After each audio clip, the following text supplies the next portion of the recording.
too. Good evening, everyone. I'd like to welcome everyone and call to order the ACSD board meeting for November 17th. The current time is 6:31.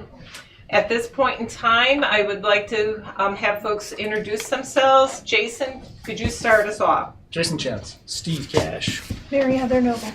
Jeff Venable Novak. Steve Orzek. Wendy Baker. Barbara Wilson. Suzanne Buck. And online? Jamie McCallum. Laura Harthan. Okay, thank you.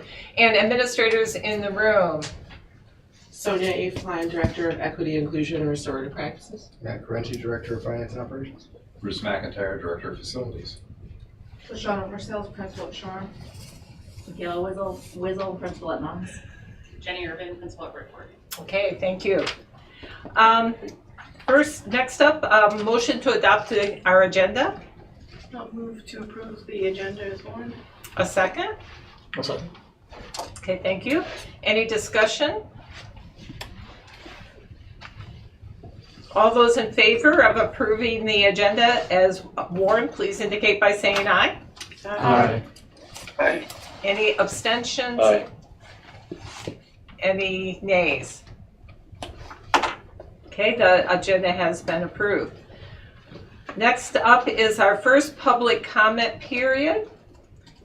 And looking in the room, there's no public in the room. Is there any public online? There is. No one has their Zoom hand And raised. so this is our first public comment period. If you would like to address the board and make a public comment, this is your opportunity to do so. Please raise your Zoom hand if you'd like to make a comment.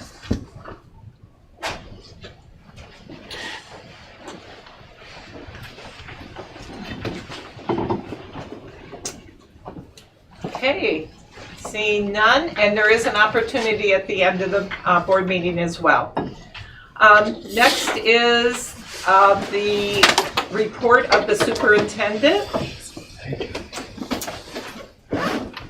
And only if you have anything to share. I don't, other than all the good stuff that's coming, so. Yeah, we kept today's agenda very crisp because it is an extra agenda item. Facilities focused. Yeah. Next up is report of the chair, and I did add something here after our discussion in our public hearing at the Ripton Elementary School. There were a list of questions that did come up throughout the evening. Mary Heather, thankfully, was able to put those all together and send a copy out to everyone, and I'll make sure that gets included in, kind of the board materials as an addendum as well. So I wanted to just kind of talk about the process. We just finished our executive committee meeting. We added this to it because it came in after we had warned the meeting, just to talk about strategy for these particular questions. And going down through the list, it looked like a lot were really more kind of procedural, and some were questions that, like the second to the last question is something that we have covered in the past.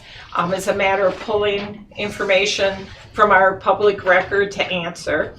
And so, and some of them are really, if the board does decide to make a decision to close the school, they're kind of next steps, right? So if is in agreement with the board, Mary Heather and Dr. Baker would be willing to put together a draft response that we can, really respond to those.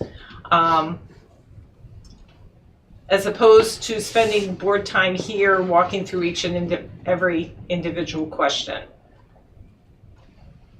Jason. Was there anything that sort of rose to the board level in terms of questions? I don't recall anything. Yeah, so, things that were on there were more what happens, like if we do turn the school over with the property there, there's information in statute in our charter that dictates that for anything that was pre-existing, so that would be a response.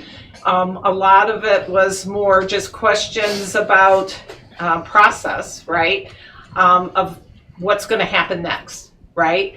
And then there was one question that was asking it towards the end, what was our goal as a board and what did we expect to really accomplish? Mary Heather? There was one question about whether or not the board considered renaming schools and kind of part of a broader idea of like how are we making sure that kids are feeling welcome if they're coming from Right. an outside town to a new school. So that I think is a you know, could be Could a come back as- discussion, yeah. But Yeah, especially with C30 discussions that are happening as well. What about the one with the like language of a ballot measure? Is that Like board who writes specific? the verbiage? Yeah.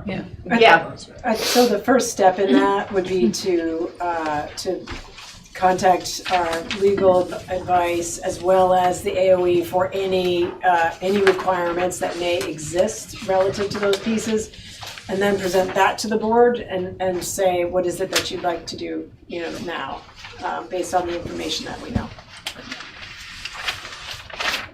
right. So it's really, you know, as far as critical to have exact answers, you know, it may be, it's like, okay, this is a process that we will work on once the decision's been made as a board or as direct the administration to. It doesn't really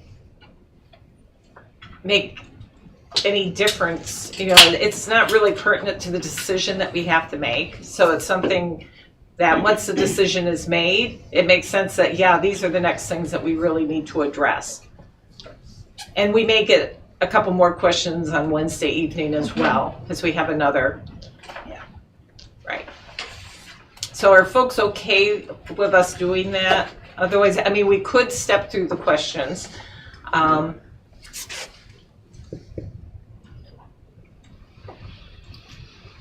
Mary Heather? I'll just make one other comment. So the plan again, per the public notice for the hearing, was that these would be compiled and, you know, kind of presented in a Q&A and both posted on the website and included in the meeting materials for the 24th, for November 24th. So that's what we're planning to do, or proposing to do.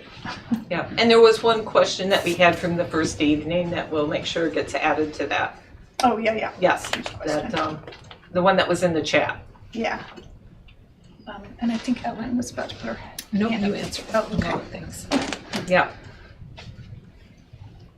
Everyone okay? Sound like a good process? Okay. Next, we have our major activity for this evening is the board committee report for Facilities Committee on the capital improvement planning for Bridport, Shoreham, and MUMS. And so I'm going to turn it over to Jason and Matt, to kick us off. I'm gonna have Jason kick us off, I'll share, but I'd also just like to ask which one you're gonna start first. Well, in our board pack, we started with Bridport. Let's do it that way. Let's do it that way. And I just want to invite Jenny and Michaela to just come forward and have a seat here as Yes, you don't have to stay. as uncomfortable as that might be, you know, because, you know, there are, it's nice to be able to have you speak to some things that are, you know, related to the buildings that you know the best, so.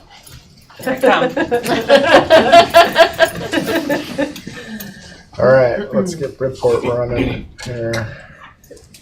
So we're going to start with Bridport tonight, and the format of what you'll see should be very consistent and very familiar. The agenda for tonight is to talk about building data, the process that we've gone through so far, look at the current state of Bridport, and look at alternate states of what Bridport might look at in the future. We'll look at that through some drawings, and then we'll see cost opinions of the current state and the alternate state.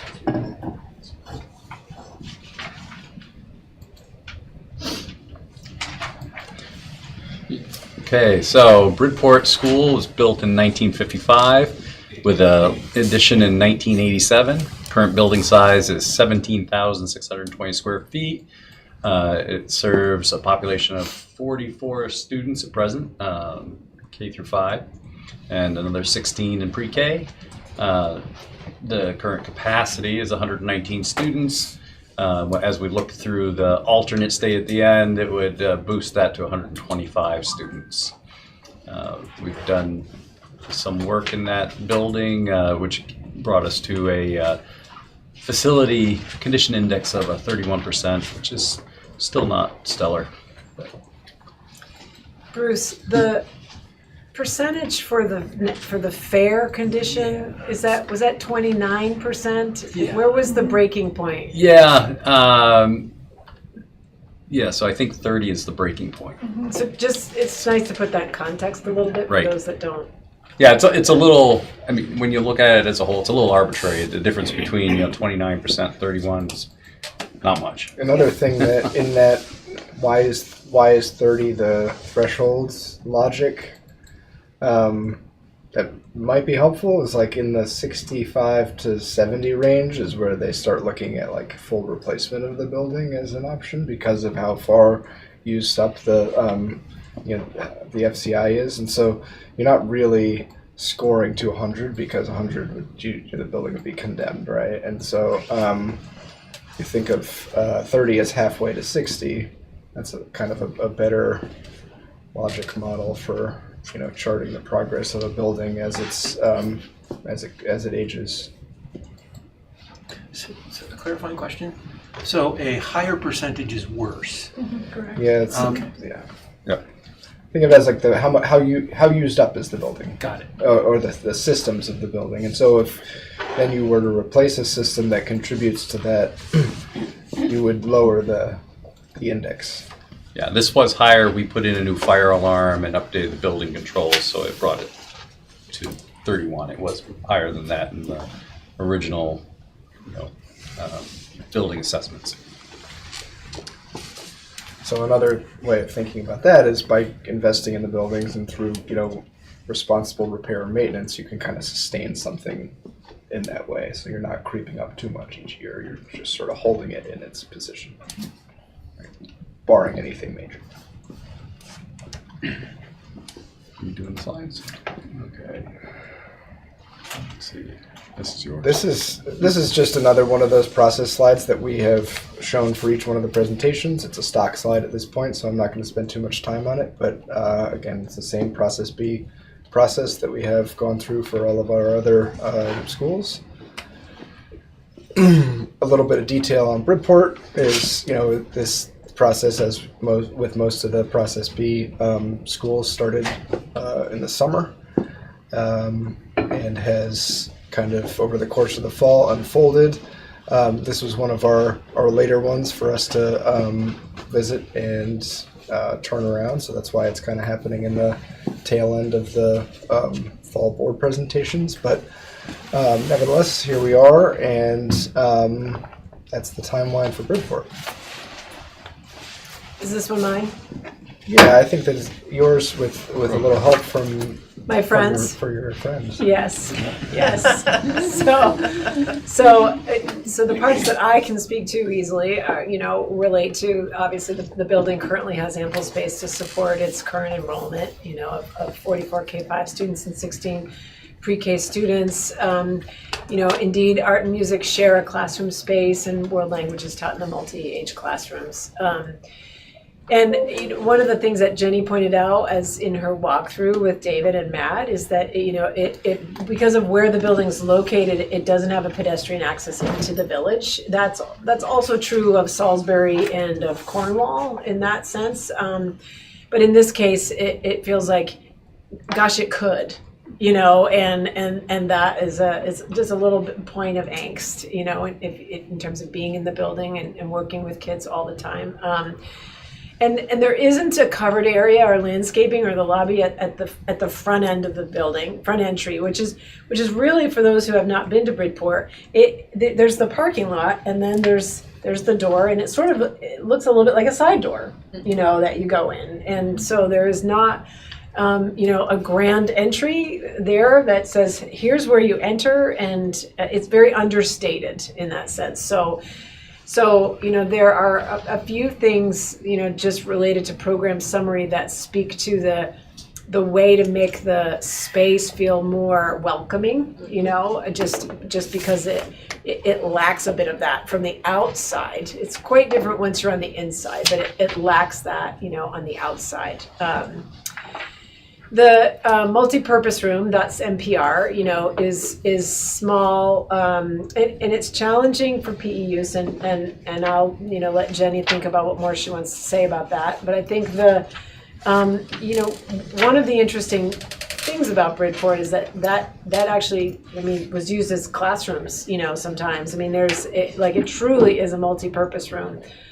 In that sense, it holds, about 100 people seated, in that sense. So moms might be smaller in that respect, but I think it does feel like it needs to be bigger to be something that where kids can really run around in the way that they can, in some of the other buildings for sure. The building, it does lack storage. There are things sort of tucked in all kinds of secret places that someone has to remember, where they are. And I think, Jenny could speak to a few surprise discoveries that she's made, since she's been the principal. They're like, oh, look what's under here, under the stage or that kind of thing, just because of the creative natures of it. And for those who haven't been to Bridport, it is on the top of a hill. And so it doesn't really have a lot of landscaping around it that blocks the wind or that, kind of gives an outdoor space character or things of that nature.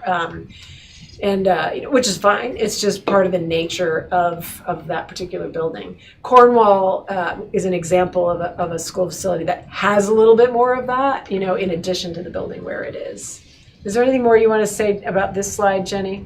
Yeah, I think so. The multi-purpose room serves as our gym, our cafeteria, our meeting space. We don't have storage space for our cafeteria tables, so they're in there. And when we have PE, it's like there's not a lot of space, and so PE is often outside. We try to get outside as much as we can for PE, but in the colder months, we have to be very creative about what PE class looks like.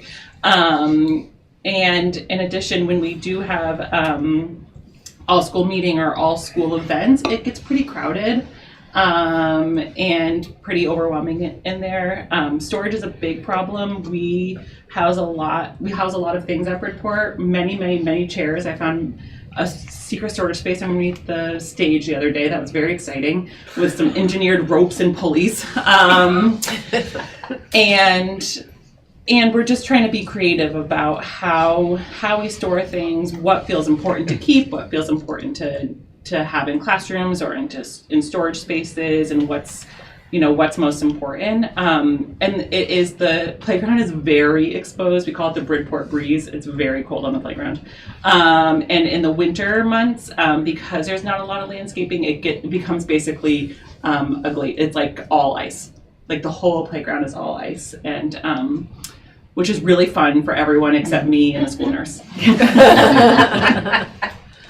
Yeah. Another note on storage, I was talking to an after-school care provider who's served Bridport and Shoreham over the years, and she mentioned, moving away from Bridport as a location for after-school care because of the storage problem as a major concern. Like, there's nowhere to put their stuff during the day that would give them the ability to sort of carve out a usable nook. So it kind of tacks on the school day concerns, but it's something that, we've identified as something that could be addressed. That said, the classrooms are of ample size. Mm-hmm. They all have beautiful lighting, and they all have outdoor access. So, it's like there are parts of Bridport that are wonderful, and then there are parts of it that are like, why can't it be more like that? And so that's kind of the feel. Is there anything else you want to say, Jenny? The other thing that I'll say is that we do have, the classrooms are beautiful. They're big and airy and spacious with lots of natural light, and they're really conducive to student learning with the door to the outdoors and the door into, like, they're all kind of together, and it feels very much like a learning community when you go down the hallway, and that feels really good. And I didn't mean to just focus on the negative things. There's so many excellent pieces of just the facility of Bridport School that makes it a really special place. Okay. Is this mine too? I'll start. Okay. So, so there were a couple things that were identified, and this slide I think will be somewhat of a team effort, you know, but it would be nice in its current state to be able to have a covered entry so that kids have a place to wait, so that there's a, you know, you can go in and out in a little bit more of an official manner. There's a, you know, most of our schools, as you know, you have the outside door that you go through, that's usually unlocked, and then you have the inside door that is locked. That's what he's referring to as a secure airlock, and it would be better to have that be a little bit more functional than it is. It works, but it's not very big, and then you're right into a place where students are, you know. So you will see in some of the drawings an approach that allows for a conference room for parents to go in that is right there in the administration, and just secures that in a way that feels more functional. There are, I mean, Cornwall has that same challenge, as does Shoreham in some respects, in that they don't have a conference room like that either, even though their airtight is a little bit different. So that's not unusual, and that's definitely an improvement that we would suggest for the current state. Landscaping at the front of the building sounds small and like low-hanging fruit, but it's just something that would be greatly appreciated, and probably is going to tangle with some blacktop. And then there's the new sidewalk extending to the Crown Point Road, you know, which is a desire to maximize that connection to the village, you know, in ways that could be supporting students. You know, that obviously would have to be done in partnership with the town, but it seemed important to put it here. Just a simple solution of a little bit of an addition for storage. And then there's that trees and landscaping, you know, throughout the site to make sure that what is there can be just more fully used, you know, in a way that feels good. Anything, Jenny? I think I'll just add about the sidewalk extending to Crown Point Road. Being able to, Bridport has some really incredible town resources, including a beautiful town green. Our fire department is so integral and part of our community, and being able to go visit the fire department, go visit the post office, being able to use some of the resources that the town has would be really exciting. But there's just no safe way to get there. And having preschool at Bridport, part of the magic of preschool is going on adventures. And there's nowhere for them to go, right? Because it would be incredible for preschool to go on the sidewalk up to the town green and go to the post office and go do all of those amazing things. And there's no ability for them to do that currently. And that's to the detriment of that programming. Did I forget anything? I guess the only note on current state here, just as a reminder, is that current state for Bridport reflects conceptual changes to the building that would be a good idea regardless, right? And sort of, you know, whether or not the enrollment was merged, these advances to the state of the building make sense as part of that current state versus the alternate state, which did consider the merger, and is what we have here on the next slide. Go ahead, Matt. Suzanne has a question. So I just wanted to make a comment about the field that runs beside the building. Oh gosh, okay, I'm showing my age. Between 30 and 40 years ago, the Career Center was asked to bring their students out, and their students worked on that field to make it so that it wasn't a mud pit. So we have that gorgeous field that goes along Crown Point Road. Drainage and whatnot as a result of Career Center students. So just don't want anybody to think that, you know, you haven't done work, we've partnered with the Career Center to fix that. Well, on the deal, next so. slide, point it out, because we have an overhead, right? So. Would you like me to continue pointing out things in No. history? Let's talk about the alternate state, though. Here we have the assumption that Shoreham K-5 students would go to BCS and that Bridport students would go to Shoreham. In that case, additional improvements would include the same new covered entry. So when I said additional, I meant the whole list of improvements would include the new covered entry with the airlock and administration area, so sort of that front entry rebuild, along with the corresponding landscaping, also part of that approach and entry, the sidewalk, and the landscaping throughout. The two that are major differences are an addition of a gym to give an additional space for PE and to take some of the weight off the multifunction room as an everything space for a larger population of students. And then switching the library from sort of the inside of the building to the outside of the building relative to the parking lot. And as you'll see in the drawing, expanding it a little bit, making it more of a feature, I think, and thinking about some of the best design elements of our inventory of elementary schools, sort of a centerpiece library or design forward library that stands out as an element of the school, felt like a important feature to consider, and was part of the alternate state concept that we had Truex design for us. So Suzanne, Before you go on that, I think it's important to know that it's not that the lack of a new library and the gym are precursors for 100 students to learn in that space. It's just that those will be the pinch points. And so so if we're going to design a building that you know relieves those pinpoints, those are the two areas that we would focus on. So here's the existing site plan.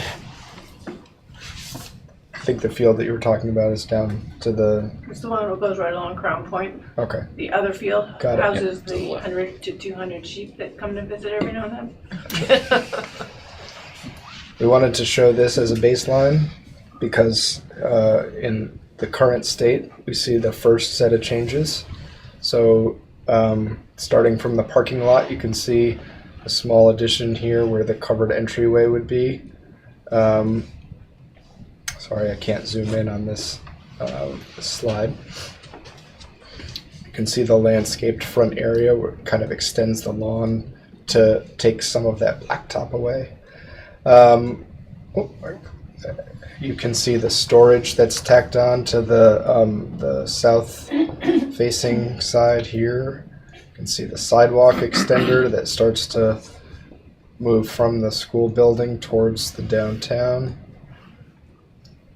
You can see this sort of outdoor classroom as a nook that would be nestled inside of these larger plantings and trees, and these landscaping elements would be designed really as a windbreak to buffer all of the outdoor elements from direct shots of wind. So now in the alternate, we would be looking at the addition of a library bump out, so you can see that kind of tacks on to the front entryway zone here and really does change the whole sort of front facade of the building. Same storage addition, and then the new gym would come in over here on the east side. Here are the floor plans coming up. And so here we have the existing 3-classroom model. And Jenny, maybe you want to speak to that a little bit, or do you want to talk about this or the next one, or what? That's currently what our school looks like. Pre-K has its own space down at the end, which is really helpful for them. They need preschoolers are the smallest, but it turns out they need the most space. As well as our classrooms are kind of clustered together, with the special education intervention being in the center of that. Art and music share a room in this current model. It's really, it's pretty lovely.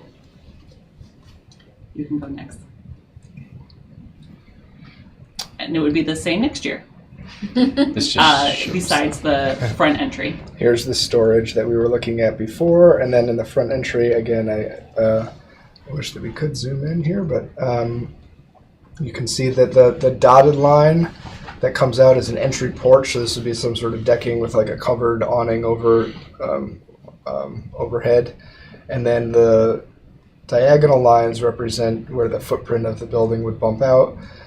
So you add office space for the principal and administrative assistant, as well as this sort of opened up entryway that gives you a little bit more of a reception area in here. So the airlock into the reception area, and then a conference space here for families. So that would be sort of the reconfiguration of that piece of the school. And then if we were to go to the alternate state, you can see here's the gym, same additional storage, the same remade main entryway, and then the library jumps from the right side to the left side. Guidance and special ed go to the former library space, and it bumps out a little bit to become more of a featured space. Straight grades down in the southern part of the building there.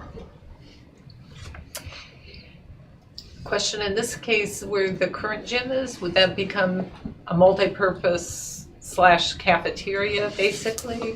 Yeah, so more of a permanent cafeteria / classroom space, but obviously moving the gym out, you could, I don't know, how would you envision that being reconfigured if you didn't have PE in there?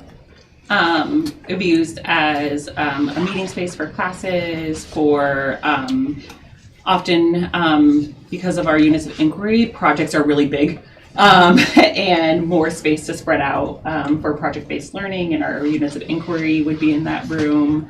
Ability for students to have more longevity in art projects, and I can see it being a pretty powerful space for our school.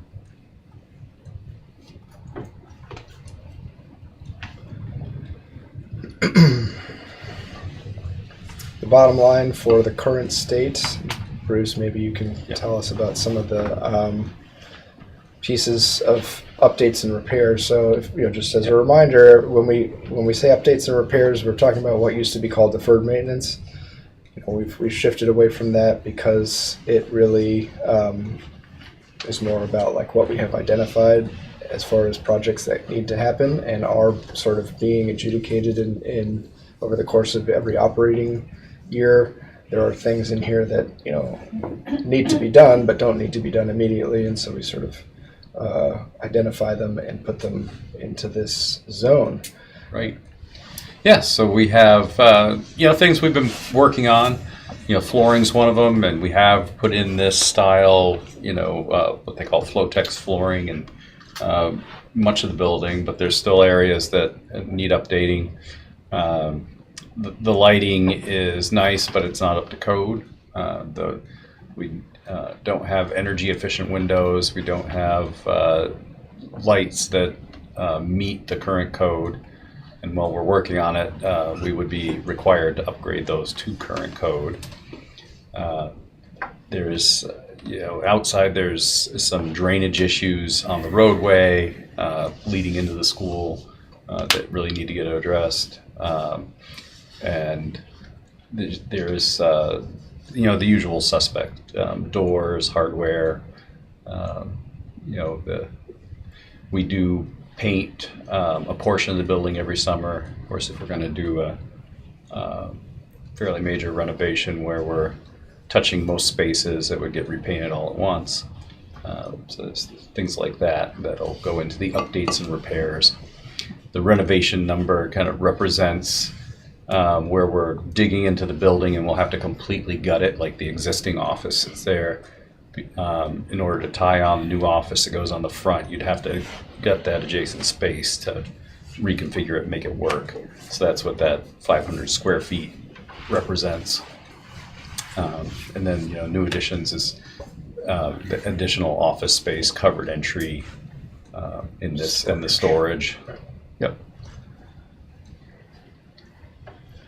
And an alternate state? Alternate state, that's the addition of the gymnasium and the extra space for the library. So that changes your total, by a little over $6 million. So, but that would still, that addresses all the previous issues and adds on your gymnasium and your expanded library. Suzanne?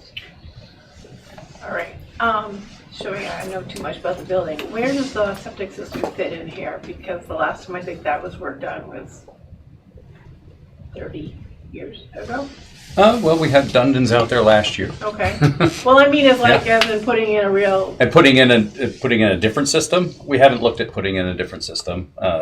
Dundon's inspected the current system, said everything's working fine. We had to replace a pump in the tank, but other than routine maintenance, we're not required to replace it at this point. Steve? I know buildings of this era, we're hitting in the asbestos zone. Is there any asbestos exposure? And I should have asked this last time we went through this. Right. But I know Bridport, Shoreham, I know that Cornwall has it. Cornwall does. So. Yep. I believe we've abated all asbestos in Bridport. It should be asbestos free. Okay, good. Yep. Doesn't mean when they tear into a wall they won't find something. So anything we can get to has been taken out. Let's put it that way. This is the last slide for Bridport, and we can move to Shoreham next. Any Bridport questions, or Jenny, anything else you wanted to? The last thing I'll say is we are so lucky at Bridport to have such an excellent maintenance team. Bridport is so beautifully maintained, and so I just wanted to say that. So thank you. Thanks. All right. So Shoreham. Nice shot here with the garden. Let's just jump right to the building. Yeah, we'll go right there. 1954, so just a year apart from Bridport. It was a time of growth in the area. It was constructed then, and in 72 they put an addition on, and then in 2001 they added the pitched roof and updated the office area and the kitchen. Can you talk about what it means to add a pitched roof? Okay, this seems to be a typical practice in a lot of flat roof buildings in Vermont that were built in the 50s. You get to a point where your flat roof requires a fair amount of maintenance, and rather than take off that built-up flat roof, which is just like layers of tar and felt, they opt to just build a pitched roof right on top of it. We have it here in the H-wing, and actually the E-wing, B-wing, C-wing, and D-wing. Yeah, no, C-wing wasn't. C-wing has just a pitched roof. Cornwall. Yep, they put a pitched roof over the flat roof. So rather than rip off the built-up roof and redo it, they put a pitched roof on it. So basically wood trusses and usually metal on top of that. Although Shoreham's since it was done in 2001, it's metal trusses, which if you remember in the earlier reports, they said there were issues with the roof. We had that inspected by an engineer. They came up with a fix for those issues, and it has been fixed. So that came off from the list of things that attributed to the building condition, the facilities condition index. We've done several things in that regard. As new as doing rebuilding the storage last year, adding windows to the west side that you couldn't see out of. So we have been continually working on it. But current enrollment is 50 students, K through 5. The capacity based on classrooms with natural light would be 85 students. Not too many years ago, we had more than that in there, and we had students without windows in their room. So, next. I think, Timeline and overall process are essentially similar to the Bridport trajectory. And here we are at the program center. Yeah, okay, LaShawn, get ready. So this, the building, it does have ample space, and just kind of listening to David, the architect, process the two buildings, I think he definitely is sort of like the feel of Shoreham in a way that Bridport didn't resonate with him. And yet, the challenge is that it's hard to use the whole building because not all of the rooms have natural light, and the way that you utilize the building, it doesn't quite have a smooth feel to it. So, but there are 4 classrooms that have access to natural light, and 3 that don't. We changed that a little bit last year as our NEASC review was in place. So, those rooms that don't have natural light are currently used as a staff room, library, student support space, and the staff has done everything they can to make them welcoming spots, in that respect. The guidance and the clinician spaces lack windows, which is, a little harder sometimes, I think, to overcome. So, as I said, the lack of natural light right now limits the capacity of the building in terms of what could be done there. Unlike Bridport, Shoreham does have access to town resources, however, it doesn't have, big playground access the same way that Bridport does. So there's a lack of a blacktop space outside where you can play basketball, foursquare, things like that, because the places where they do play are turned into roads, at some point. So even though they're closed off during the school day, it doesn't have the capacity for those permanent structures, in the way that you might otherwise have. So art and music share classroom space, and world language is taught in the multi-age classroom, which is the same, as we just talked about in Bridport. Anything I forgot about that, LaShawn? No, I do want to say the guidance office does have a window. It's off from the stage, so it's kind of, tucked away in there, but there is one window. That's good. Yeah, to know. Good correction to offer. Yeah. Yeah, it's nearby. Yeah. Okay. Go ahead, Matt. So for the Shoreham alternate state, this was, under the assumption that there was no merger. What would the facility need in order to satisfy the program? We looked at the addition of an airlock at the front of the building, or redoing the airlock to ensure secure access. And then there was also the lack of a conference room in the current school as it's laid out, and so important to build that space in, or find a way to carve that out in order to have a dedicated area for conferences with parents and families. And then a little renovation of the lobby. So those relatively minor changes form the current state. In the alternate state, it's important to note that conference rooms and that we're talking about in this way, and with those airtight, that's really a security measure as much as anything, because when you have people coming into the building, to use a conference space, you want to be able to direct them away from student areas, and that's a pretty established security protocol, and you want to have an area where you can have meetings, that sometimes aren't always easy, in a way that is private and welcoming for families in the community. So So that's why that's coming up, because in this case, neither of the schools have access to that right now, and the principal's offices aren't really big enough to allow for that, for more than one other person.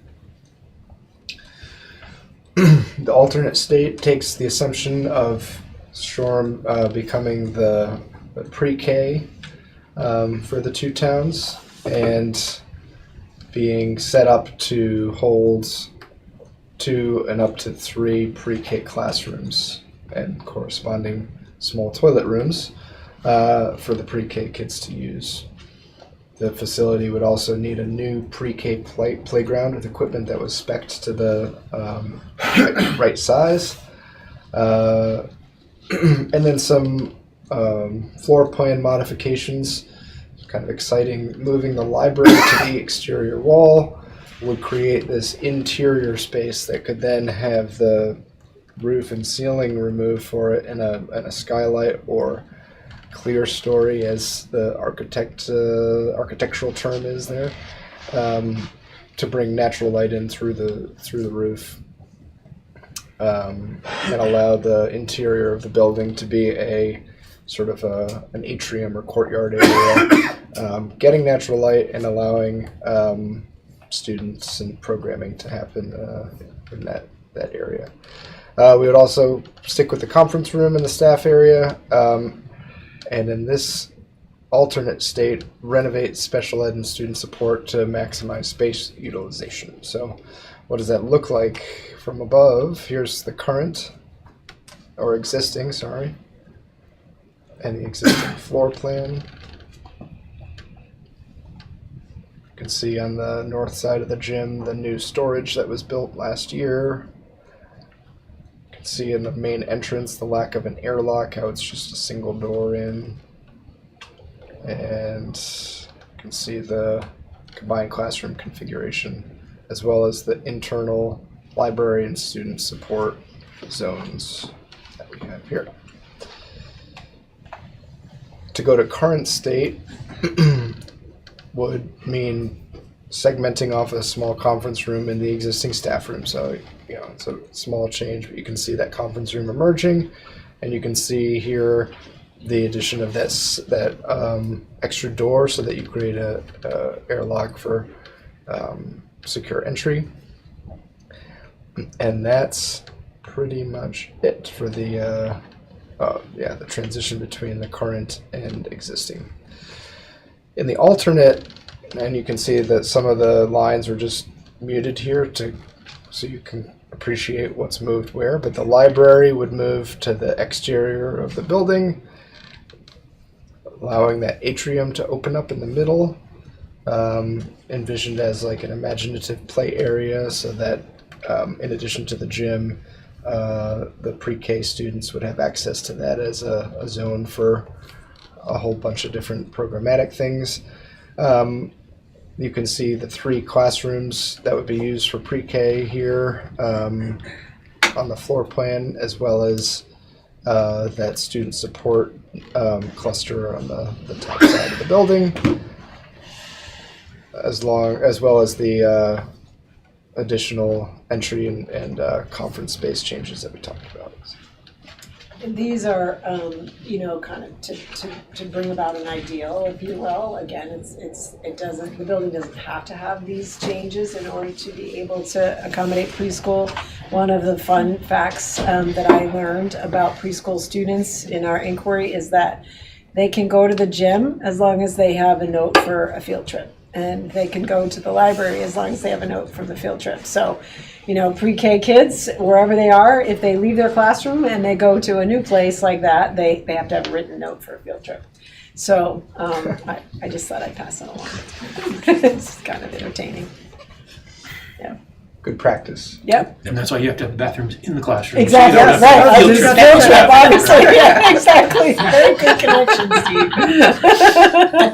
Steve. Yep. Before we get to money, LaShawn, is there anything else you wanted to say? No, I think that kind of summed it up. So the lovely thing about the classrooms, so as soon as you come in, And go down the hall, you run into all the 3 classrooms that are right there. So that's the wonderful piece. You don't have to go too far into the building for the classrooms to be there. So that's great. And then they have great windows to be able to see, you know, as little people love to look out windows and see what's landed in the tree or what's happening outside. So that's a great opportunity for them.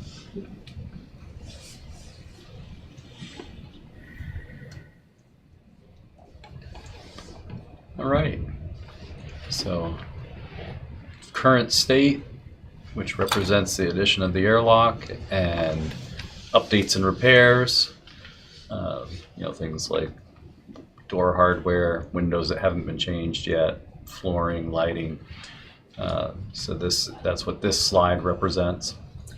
Bruce, given that this number is substantially less than, maybe it's even half, you know, than the Bridport update and repair number, is that just because some of it has begun at Shoreham and not as much of that has been done at Bridport, or can you speak to the differences? Yeah, I think that the difference is there's a couple of things that lend itself to that. Bless you. I'm so sorry. So the size factors into that. There's fewer square feet to update or renovate. Mm-hmm. Some of the systems, such as like the heating system. So the boilers in Bridport are much older than the boilers in Shoreham. The boilers in Shoreham are only 6 years old. You know, a lot of the heating, ventilating equipment was replaced in 2000. Doesn't make it new, but it's newer. So there's just a shorter list of things that really need to get like completely replaced. So, yeah, between that and the smaller footprint. Yeah, it's a much smaller number than Bridport's. Well, and part of the current state in Bridport was the addition of some office space, and anytime you expand outside the existing footprint, it really does drive up the cost.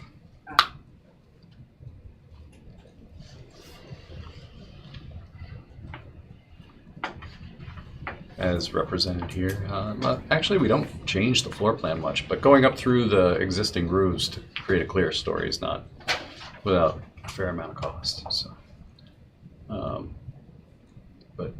still, it's a $3 million price tag rather than $6 million.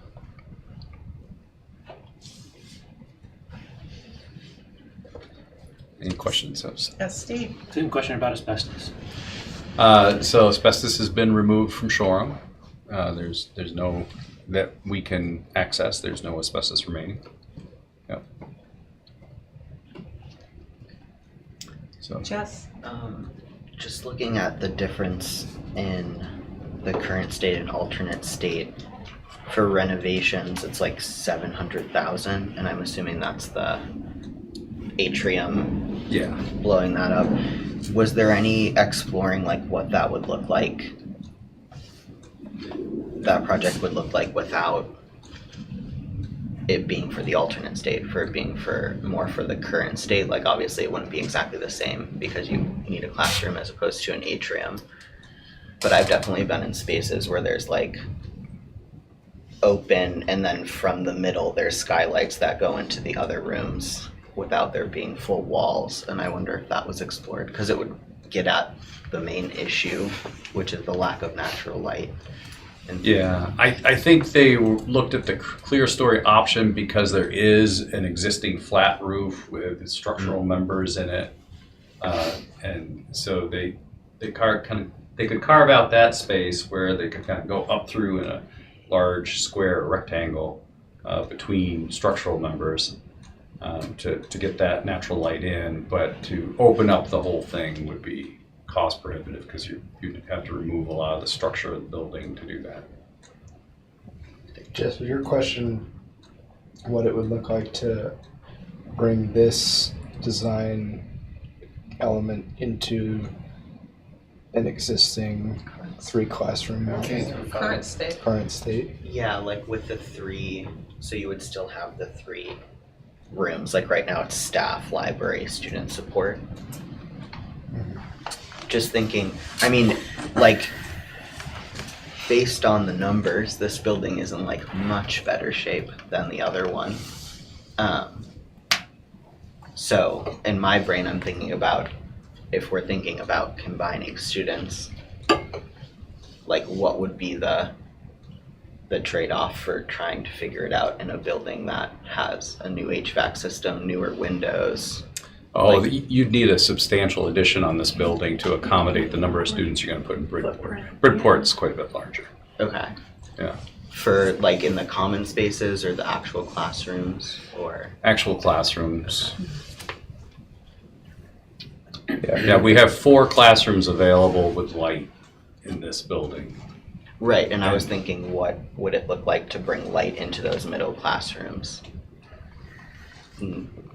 Yeah, that like an atrium situation.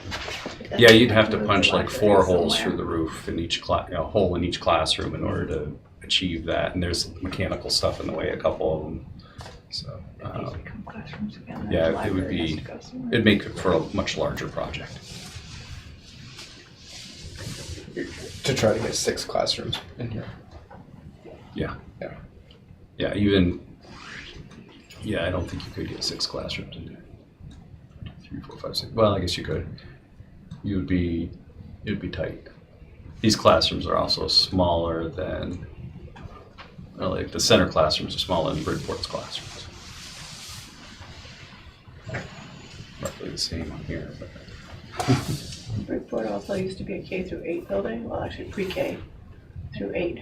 I mean, you could, if you were to not do an atrium, you could still move the library over and that would be less expensive, but that doesn't solve your light issue.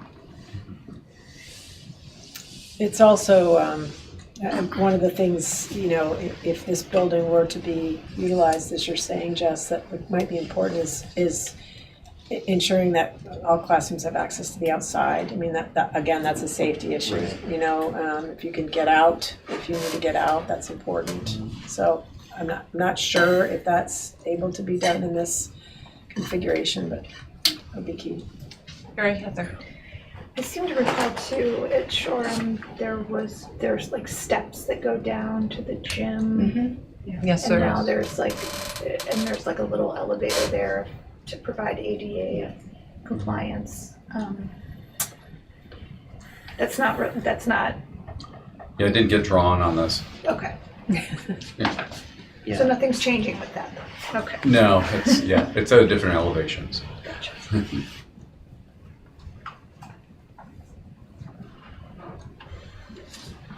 I guess I have one other question, and I'm on the facilities committee, so I should remember this, but did we say that the conference room was going to be necessary if this were transitioned to a pre-K?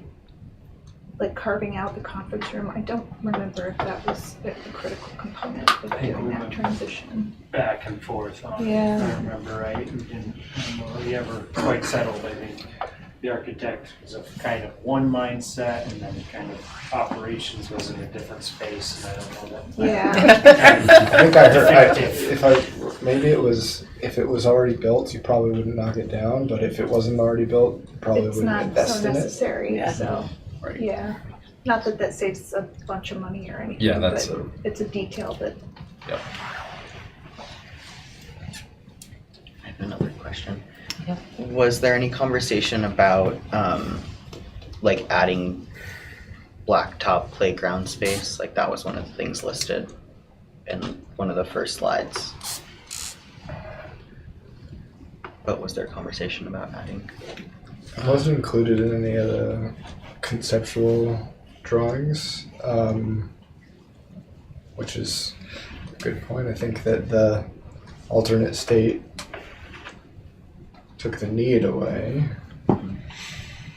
because the playground would, in that model, be retrofitted to pre-K spec'd playground implements. The current state didn't solve for like adding a new playground space or concrete space. Could you do that, Bruce? Yeah, we didn't add in any hardscape. I think we talked mostly about the footprint of the building and not the exterior here. Is that possible? Oh, it's possible, sure. We'd have to Where would you probably- put it? On the left of the gym up there? Would you? Yeah, I inside mean, the anything we parking? do there will have to be with Couldn't put town it in approval front because because they of the main own all the residence. land. But yeah, there's space to the south of the building. There's where the old high school used to sit, Yeah. there's a large plateaued area Yeah. that would work well for that. Right, which is on the other side of the gym. Below the parking lot? Oh, right beside it. Right beside it. Yeah, behind it. Mm-hmm.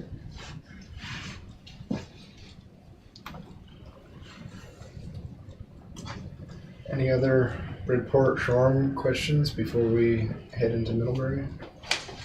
Aren't we in Middlebury? Hmm? I said, aren't we in Middlebury? In our imagination. Oh, okay. I thought it was a school bus. Mary I have Heather? sort of a technical question. I apologize, I should have asked this at our committee meeting, but assuming that the upgrades and repairs are done for either building, where would that project the FCI to land? Would that put it into fair condition Oh, no, those renovations should put it into good condition. for both situations? Yes. So, and that's probably true across board, like if we do Yep. all the updates and repairs, that would put the facility into good condition and, okay. Yeah. Thank you. Okay, follow that up. For how long? 10 minutes. It's like driving a new car off the lot. One summer. Right. How long is a new house due for? Yeah. Well, I can tell you the warranty from the contractor will be a year. Right. Anything else, Jenny or LaShawn, before we move on to mums? Thanks for all the time you've invested in taking everybody through and, collecting information. It's really helpful. Actually, good. To kind of give a tour and talk a little bit about the building, so. Yeah. It's enjoyable. All right. To the middle school, Here we go. our newest building in the district. Salisbury? No, it's newer than Salisbury Not by much. by a year. By a year. Year matters, I just learned. So there's a percentage point on the FCI score. So it was built in '96.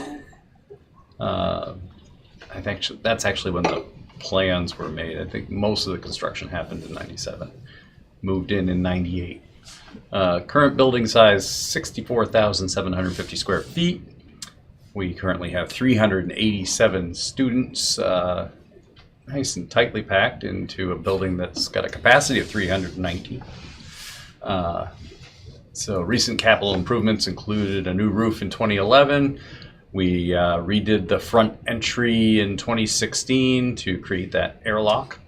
And we added in mini split, so we added air conditioning in the administration area and the library. And then just last year, we had a boiler fail, so we put in a brand new boiler. So the current condition is fair. Before we go on from this, I do hope people see that building enrollment and building capacity, we talked about it in the committee, but this is a departure from a lot of the other buildings we've been talking about, in that this is over capacity. And so it's just a much different conversation. I know for me, as we've talked through this building, it's felt different, and I think you all will probably recognize that in the next few slides. And just, it's a really different kind of perspective to come at this conversation with, and it's not one that we've had much of in the facilities world. So, even with the high school, we were under capacity. So. To add to that, I've been thinking about that too, and one of the things that comes to mind is that this building may or may not have been built with the whole middle school philosophy in mind, you know, in terms of the way that space is used, and maybe with a little bit more of a junior high kind of approach. And now the way we think about middle school teaming and the way space interacts with young adolescents, and you know what we know about that is you know, it's evolved quite a bit in the last 30 years.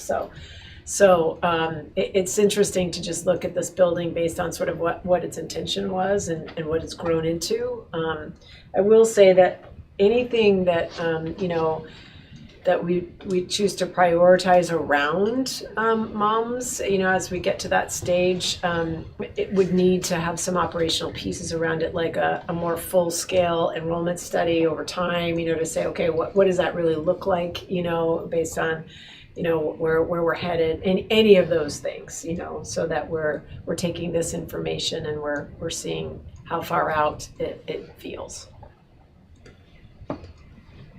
One other note on the enrollment and capacity calculation is that the method matters, right? There's a lot of different ways to calculate capacity of a building. You know, the fire marshal would tell you one thing. The way that we calculated it here is not by the fire marshal, it's by the programmatic structure of the team, where each classroom is its own entity and can't be used as a multi-class space. So, you know, the science room's the science room for that team. How many students fit within that square footage, that number, you know, do the same exercise over and over again with each of the classrooms, and that gives you the capacity. So that's kind of the like calculation methodology that led to that 319 number. Different way of calculating based relative to the high school, which we use the space utilization rate model to say that, you know, classroom, an English classroom could be used by 2 different English teachers at a certain ratio, as long as the teacher had a separate area to prep in, and you know, it could be 2 things in that regard. So it gives you a little bit of a different way of thinking about square footage based on the programmatic structure that's being employed in each building. So, question, clarification. So this capacity number is a homegrown number. It's not something that Truex Collins gave us, or? Oh, they did give it to us. Okay. Yeah. Yeah, but it's not based on like a normal architect, you know, building capacity based on code. This was based on programmatic need, rather than I can put, you know, this many people in this space at 20 square feet per person. So you'll come up with a much higher capacity if you do it that way. But if you do it based on how you're instructing students in the programmatic needs, it changes that formula. And it is a standard formula. It's not one that was just invented, but there are programmatic formulas for education, which are different than office space or, you know, things like that. Is this method the same that was used at elementary schools and the high school, or? So we took program into consideration at each level. The high school can pack in more students because what we can do is we can share classrooms. So if the teacher's got, you know, not teaching that part of the day, a different teacher can move into that room and teach. That doesn't work with the model for middle school instruction. Teams is similar to elementary. Right. But this is pretty similar to the elementary model, right? Yeah, similar to elementary. A room is devoted to X number of students based on our policy. That's your cost. Right. Go ahead, Ellen. Just gonna sort of put a pin in this for later discussions as we continue to take in all of the CIPs, but I do think there's an element of this from a messaging standpoint that we have to figure out, not just for the middle school and how that building is used differently than it might have been intended, but for all of our schools, including elementary schools. I know I've had conversations, I'm sure all of us had to some degree, with people who remember when enrollment numbers were much bigger, right? Not just because 6th grade was in there or 8th grade, but because there were just more kids. And so there's a sense of there must be space at Mary Hogan, there must be space at, you know, wherever. And we're all looking at the current and the potential use of the space. And in many cases, we're seeing a need for new space or additional space. And even Mary Hogan, where in addition of square footage to accommodate 50 more kids, there are going to be people who think there were more than 50 more kids there 20 years ago. Why do we need that? So I know that there's a lot more conversation to come as we get closer to wherever this all is leading us, but there's going to have to be a way that we talk about this to explain to people that a lot of our community's understanding of how these buildings are used has changed, and so the square footage of those footprints has changed, and in some cases we may need more square footage than they remember there needing to be. Well, kids are not sitting in rows of desks now, you know, I mean, it looks different, you know, learning looks different than it did, you know, back in the day in that respect. So that's just a crass example of one of the differences, you know, in programming that leads to space utilization looking very different from how it used to. Yeah. So since MUMS is a Process A school, you know, this was one of our first 3 that we started looking at all the way back in May, and have sort of come along and worked iteratively on all of these different steps since then, including lots of time with the facilities committee to see what the progress is and work on refining the concept down to what we have today. As far as the program summary.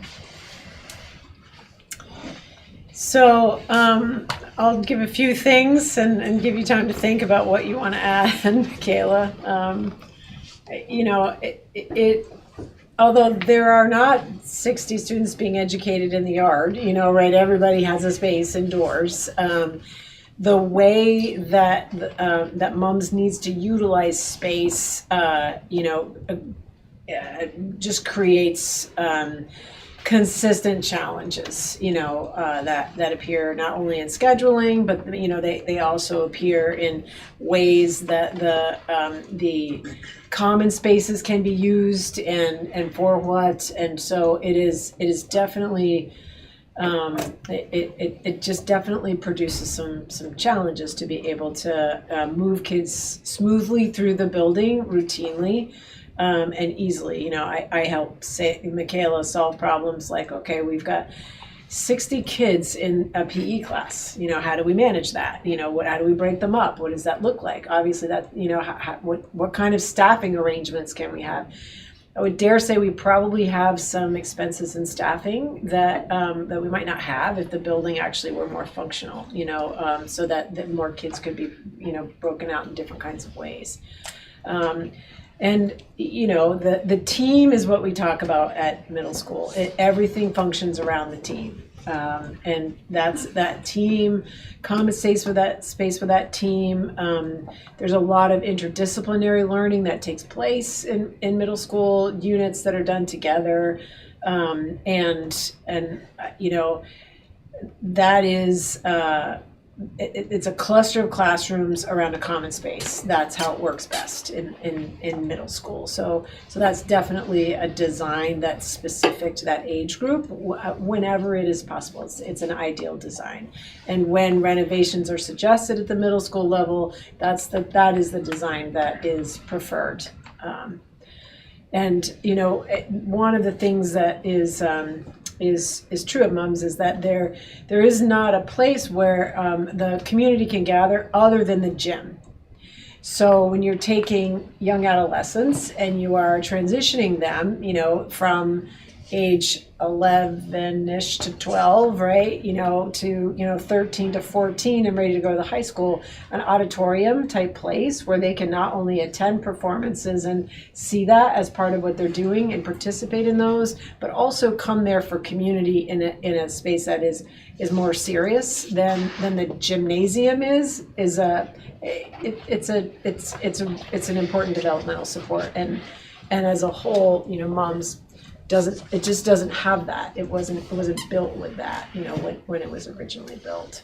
Is there anything else you want to add in this part of it, Michaela? Yeah, I think that we think a lot about systems that support the flow of the school, when you think about the sort of typical developmental stages of middle school. And when kids are moving from class to class to class, that flow, the hallways are full. They're very full.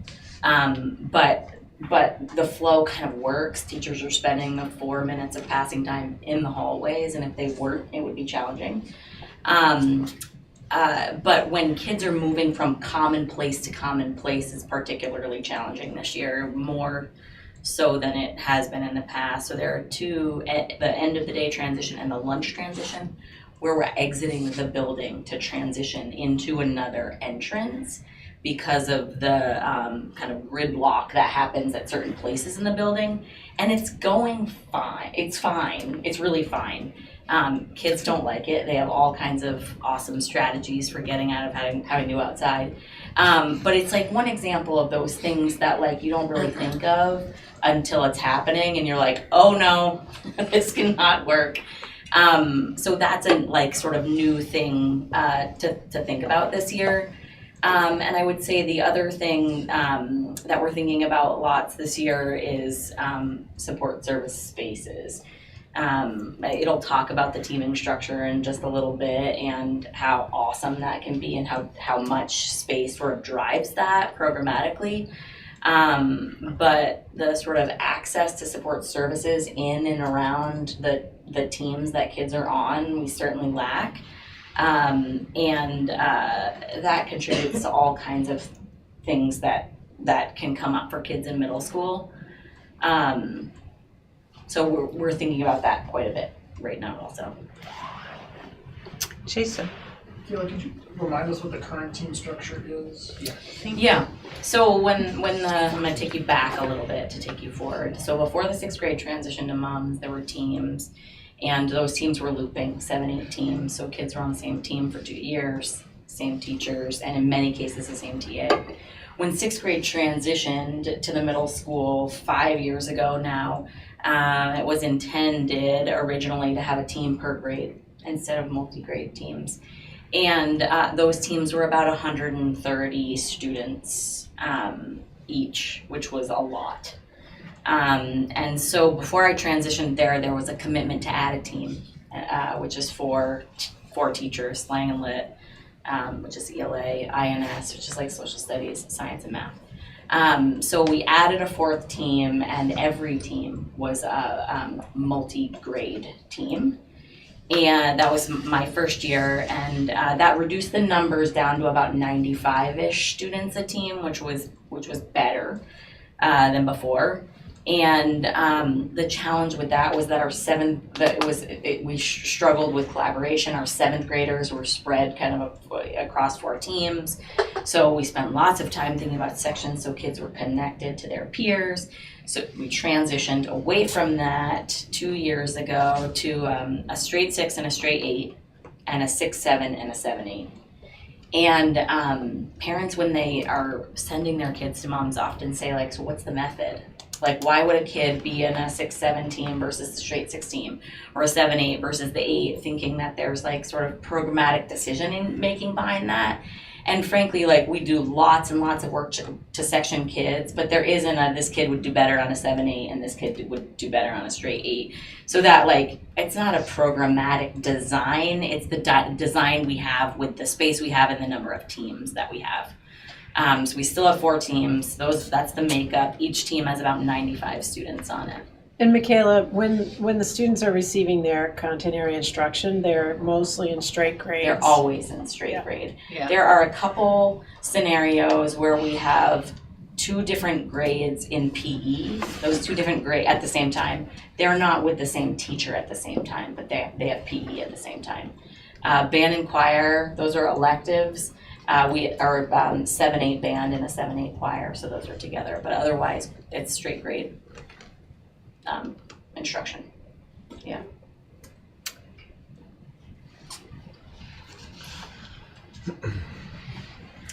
So here, the idea is that the creation of a fifth team space, is something to look at as we're determining, how best to support, the school moving forward. Which is an ideal design if the school is to remain at or above the enrollment that it currently has. So do you want to talk a little bit about that? Sure. So this teaming structure still maintains that 4 core content areas. You'll see in, I think, all of the new designs, they have this sort of cluster of 5 teams. We've spent a little bit of time talking. The schedule at MUMS has changed multiple times over the last 5 years in an effort to address all kinds of things. And one of those things about that conversation has been around this teaming structure, which drives the schedule in significant ways. And so we've talked about what's our ideal if our middle school is to be 6, 7, 8. And I think all of us agree that having the 6th grade have a little bit of sort of runway to their experience in middle school, where we have a little bit of flexibility with the schedule is an ideal. So what we imagine potentially moving forward would be to have 2 6th grade teams that are a little bit smaller, that allow for lots of time to talk about skills for learning for 6th graders, and then 3 7, 8 looping teams. So you stay on the same team for those next 2 years. You have the same TA. Those teachers know you, you know them, families know them. This sort of structure here looks like having a common area where that team can access small groups, work on bigger projects with students, give students the ability to move out of a classroom sometimes and work independently or with a partner. An opportunity for a teacher to step out into that common space and it not just be like the hallway where everybody is. This structure also has storage. MUMS has a serious storage problem, mostly because a lot of the storage spaces that were initially built are now office spaces, or small group spaces. So it allows for team storage, and also special educator space on that team. So students aren't leaving their kind of home base there too much to get services and come back. It still has that sort of, the science classroom is this like inflexible space that's different from the other classrooms and exists on all of these team structures. Besides the team clusters, the current state looked at expanding the gym, library, kitchen, and cafeteria to relieve some of the space issues in those common areas. And we'll see that in the plans. Can I just ask one question about this kind of proposed? So is that what a team currently looks like, or is that the proposal and you're just changing the number of teams? That's a proposal. So right now, teams exist in hallways. Some hallways have two teams in them. There's no common space, just the hallway, and those hallways include lockers. Got it. We haven't been able to find a way to have special educators spaces exist near the team in all circumstances. So that common space is not there either. And then obviously a common meeting space is not there and the storage space is not there. The teams are clustered together though, in proximity to each other. One of the things just to remember about what's happening with middle school now at MUMS is that we have developed quite a following, meaning there are an increasing number of students that are coming to MUMS from, surrounding towns. And this year, for the first time, we turned away private pay families who wished to send, for example, their 6th grader, knowing that they're going to be there in 7th grade and valuing the experience that is at MUMS and just wanting to either begin that a year early and pay on their own to do that, or to just have their whole family in that respect. So again, that's another part of that enrollment study to just see, okay, well, really, what is out there and what does that look like? Mums is not far, from the rec center. There are a lot of things that you can access from Mums. That I think seem to be making it just an attractive location for families with middle school kids. Who are coming this way, which is part of the part of the reason that we're really thinking about, well, what would planning look like if we were to lean into those things fully, and there was the support to move that forward. Go ahead, Steve. So, to dovetail onto that, how many students is that are tuitioning in or coming in from outside the district? Approximately? It's hard to know.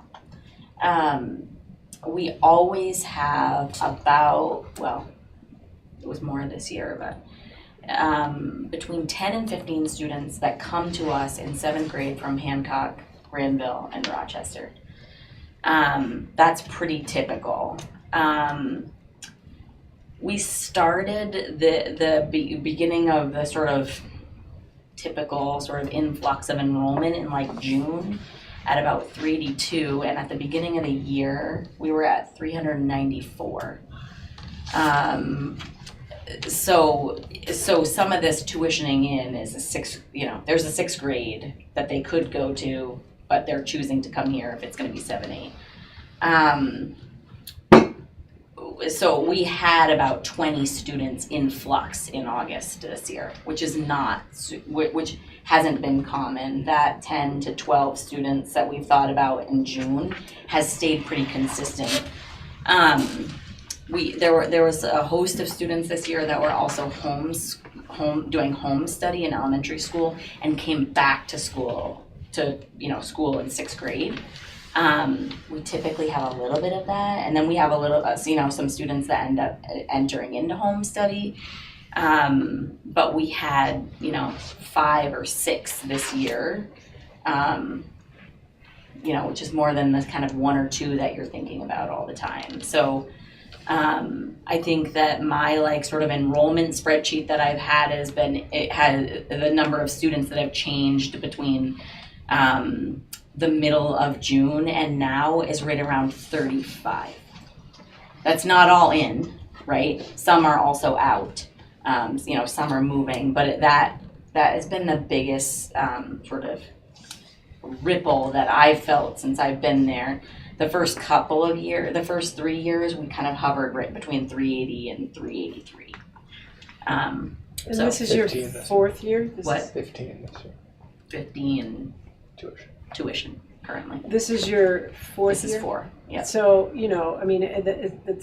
it's important to acknowledge that there's a lot of hard work that has gone into that dynamic, just in bringing Mums where it is now,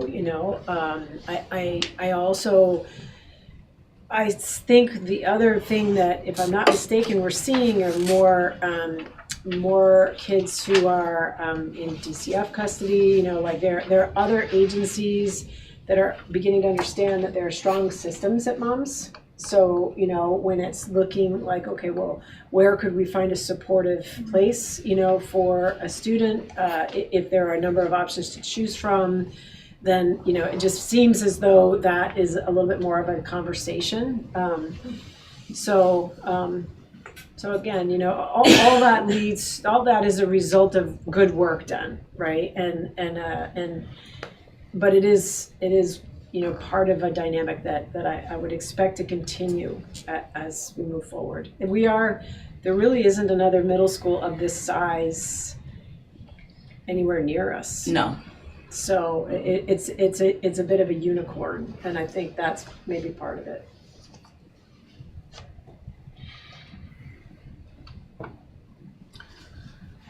So in this school, the alternate state doesn't reflect a major modification to the enrollment.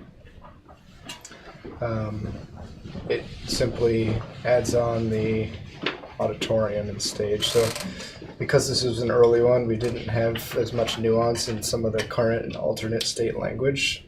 I think if you were to redo the language on this slide, it might say current state 2 because it doesn't really reflect a change in the status quo so much as an option being applied to the capital plan. Here's a nice aerial view of what we have at the moment. Okay, here's the addition of the spaces as we imagine a 5-team setup. So you can see north would actually be oriented towards me, the way the slide is set. So at the front of the building, there's the addition of a stage space with a couple of classrooms for music. That's that large box on the front. If you were to go clockwise, you would come to a new pod upstairs, 2-story section for teams. Just continuing around to the southeast corner, you would have the addition of some more classroom space to fill out teams on that end of the wing. And then as you come up to the front, that provides some of the additional space that we would need for, is that support services? We'll have to look at the floor plan again. Office conference. Office conference, yeah. Yep. This slide shows if we were to add a full auditorium. So the other one, this slide assumes you're going to sit in the gymnasium to view anything on stage. Whereas the next slide, that would be the addition of a 400-seat auditorium. Can I speak a little bit to this part, Bruce? Yep. Just a quick second. MUMS also doesn't have conference room space within the context of that main office. So currently, people are going upstairs to our round room, which is a beautiful upstairs space, but it does require that they go through the school to get there. And it also requires us to share that space with choir and historically sectionals and instrumental. So sectionals and instrumental are happening in the gym vestibule right now, which is quite lovely actually. We can hear lots of music throughout the day, which is really nice. But it means we have to go through the whole school to access the gym now. You can't just walk in the main door and take a left. So that's just a nuance to know really about that space and how valuable an auditorium could be for the music program as well. Steve? I had a couple of questions on the, if you add the wing. If you go back to the overview, either the one with the full, so the wing in the back, doesn't that get rid of a whole bunch of outdoor storage? Will that need to be moved or relocated? That would need to be relocated. Yes, there is a garage right there. Okay, and then if you are using the gym for seating along that wall, aren't those all bleachers? Yep. Won't that cut the capacity of seating in the auditorium? It will change it. Yep. I think there's a new, I think they did factor in a workaround to that. Like there's some new technology that, enhances like pull-out seating, and you can have sort of auditorium seats that pull out just like gym bleachers used to in a way that's... The gym is not a full-size gym. Right. So when we are in there as a whole school, and we do that once a month, we don't, all the kids don't fit on the bleachers. So we spill out a little bit onto the gym floor, and we just sort of adapted to this scenario where you're just adding the stage, so not this one, that scenario does not gain you any seating in the gym with new bleachers. You'd have to move the bleachers to the far wall where there's currently a folding panel wall. That would get to the cafeteria wall. That would get changed to a solid wall, and you would put bleachers on that wall. But it doesn't gain you any more seating. Right. Laura. It's my understanding that the choir and band concerts are happening at the high school right now because of space issues. Would adding on the stage offer enough space to hold those band and choir concerts at the middle school again? Yes, it would require setting up folding chairs or something in the space for performances. It would also limit your access for any kind of athletic programming during those performances.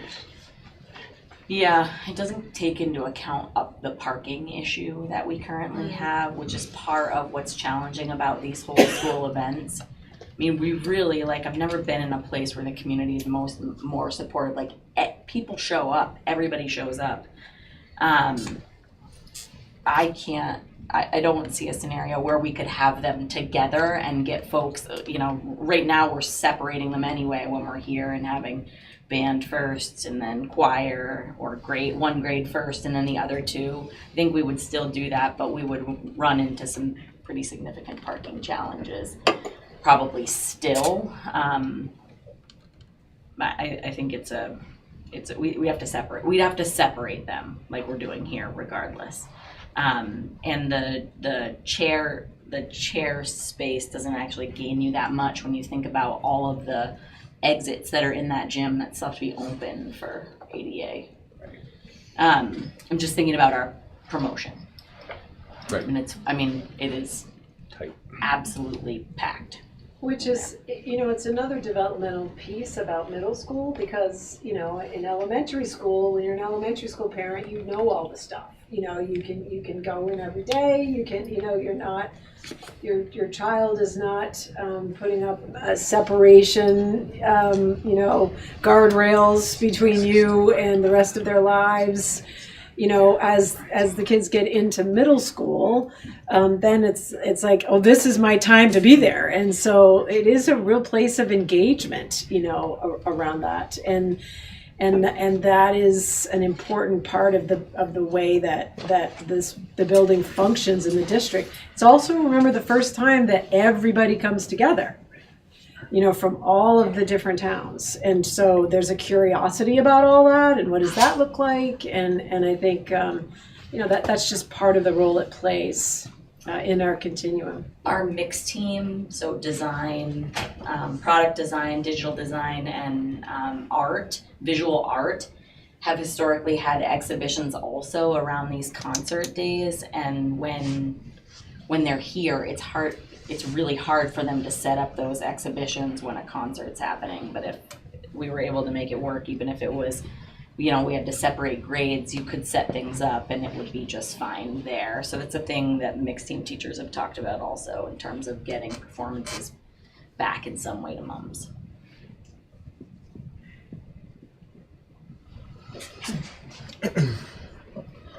I'm unfortunately unable to zoom in, so your best bet if you're looking for zoom in capacity is to use your device that you may have in front of you. I will note on this slide that a couple of the additional classrooms somehow made it through into level 2. This is not existing floor plan, so those level 2 classrooms in the diagonal crosshatch are part of the addition. Could you clarify that? Because I noticed that they seem to be up there in the air with no floor below them.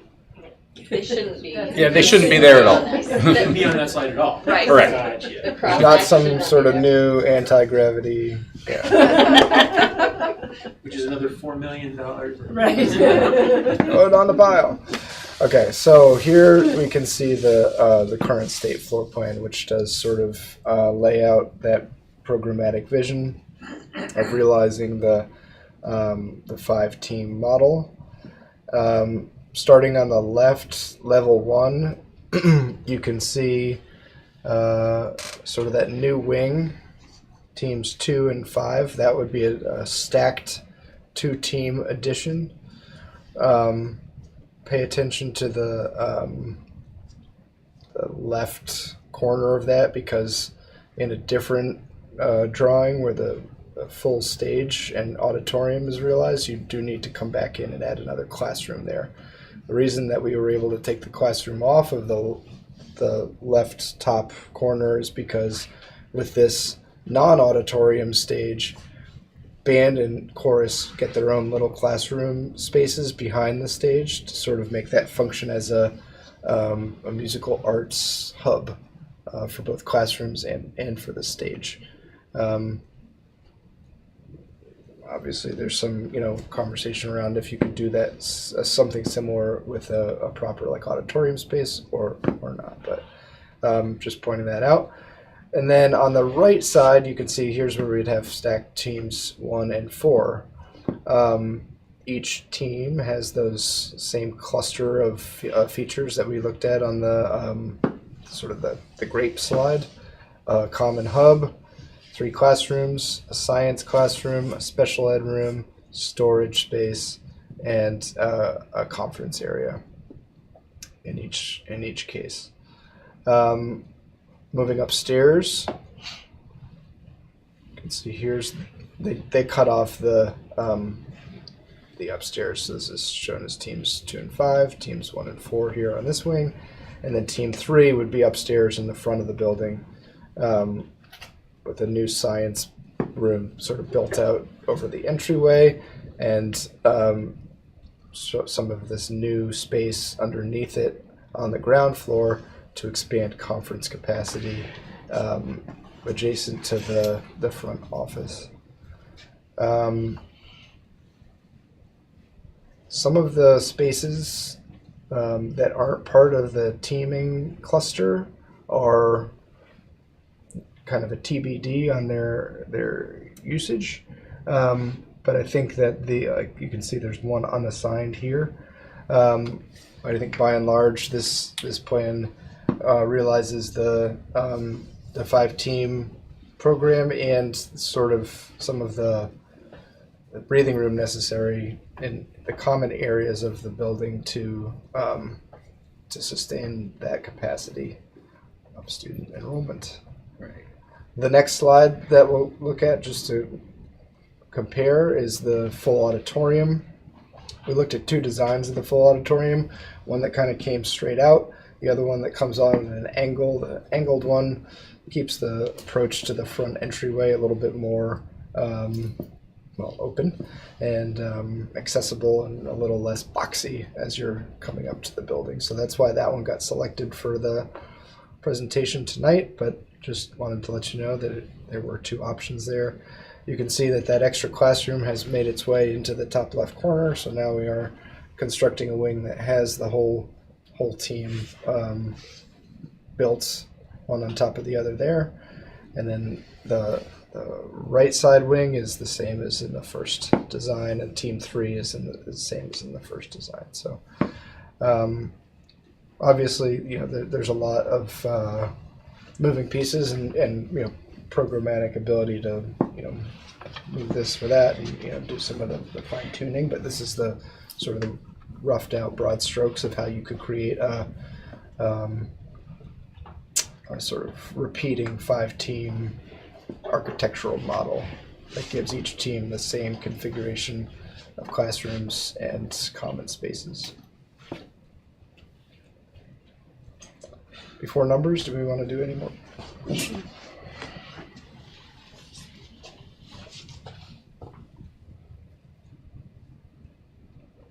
Must be getting late. Yes. That's a lot of information. Yes, it is a lot. Steve? For each of the teams, the special ed and meeting rooms, how many staff are in there? Because I remember the Warren, where everybody had like little offices, but now if the special ed educators are being placed on the teams, how many special educators are we talking about in these spaces? It depends on the number of students that are in that team on an IEP, so 1 or 2. 1 or 2, okay. And, just to note, there are things that come up like students getting speech and language services. That's happening in the main office right now.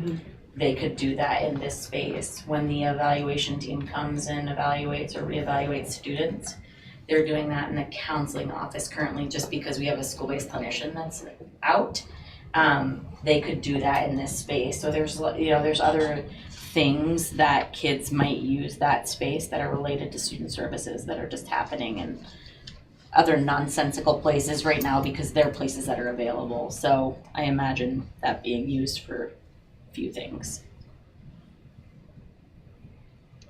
Right, and I think the unassigned rooms on these floor plans are left that way because we would displace a lot of stuff that's in existing classrooms now to make this layout work. Yeah, and I think that some of these are language acquisition classrooms that may not be labeled that.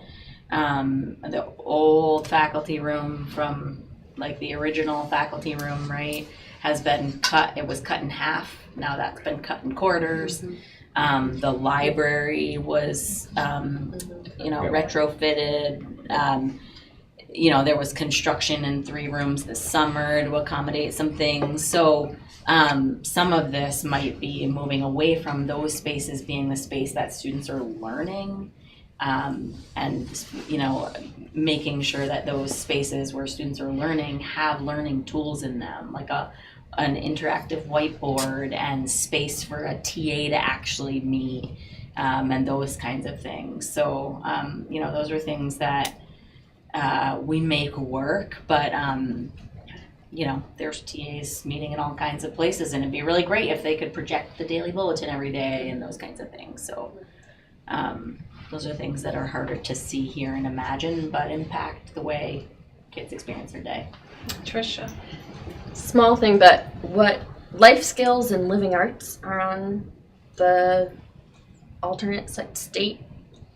So a life skills classroom and a living arts classroom, those different than what are currently offered, or what's? I'm not sure what living arts refers to. We do have a classroom for students that spend significant portions of their day outside of the general ed setting. So that's what one of those is referring to. I don't know. It's probably foods. The living arts.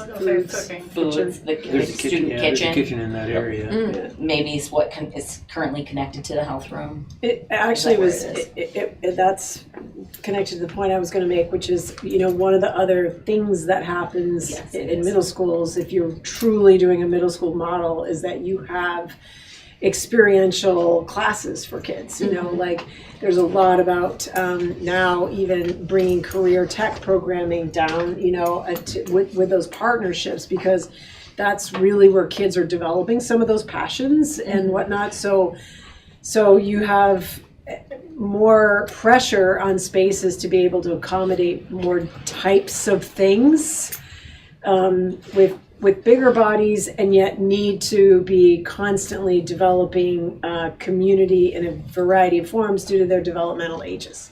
So it's a unique blend of pressures on learning spaces if you do them well, in that sense.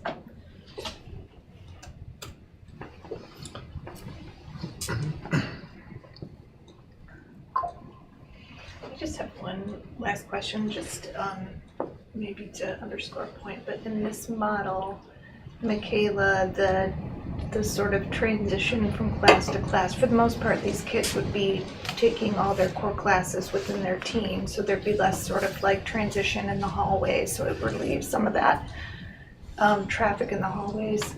But I guess the other question I have is, and I remember this from volunteering at MUMS, there's always that, tendency of kids to sort of wander the hallways, free roaming all day long. Middle schooler. Maybe the ones that went to the bathroom and particularly kids who are, going to this service or that service, and I'm just wondering if you can speak to how this design helps to kind of alleviate this traffic in the hallways, like some of the other things that seem to be problematic.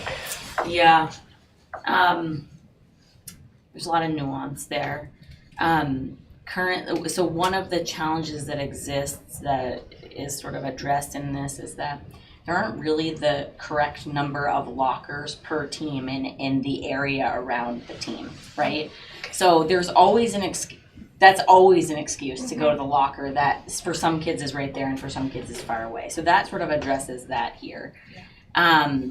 Also there are other things that exist in proximity to the current teaming structures. In some cases it's intervention, in some cases it's special ed, in some cases it's band and design and art that happen to be right by a team, right? Like there aren't really any teams that are just kind of by themselves the way this is drawn.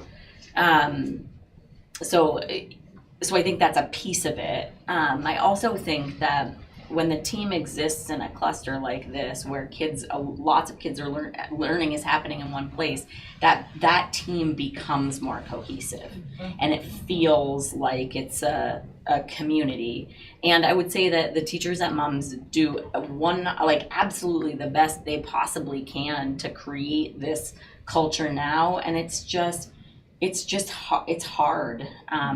It's hard.